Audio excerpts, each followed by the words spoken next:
كام كده يا زكي؟ كده 3 مليون ناقصين 50,000. طيب وبالفلوس اللي دفعناها في البضاعة إياها يبقى كده 5 مليون. بالظبط كده.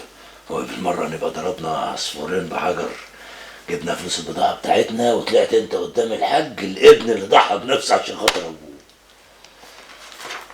طب يلا يلا عشان الحق ميعاد البنك. يلا قفل. وفي يا جو، في حاجة مزعلك غير موضوع خليفة؟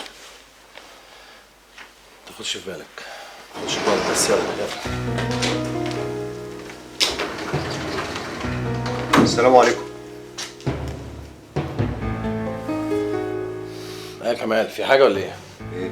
جاي اقف معاكوا لحد ابوك ما يرجع.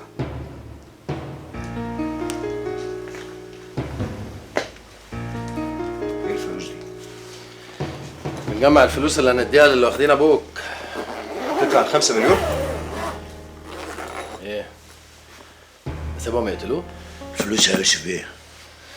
طيب كويس بقى ان انت جيت يا كمال، عشان انا هروح اجمع بقية الفلوس والبركة فيك انت هنا. يلا يا زكي. السلام عليكم. السلام عليكم. يوسف، هو ايه اللي حصل لمرات ابوك؟ مش عرفني ايه اللي حصل لها. دي في المستشفى حالتها وحشه قوي وابنها مات في بطنها. ده حصل امتى الكلام ده؟ طيب على الله بقى ما تتلككش وتلبسها لنا احنا يا ابو كمال. سلام.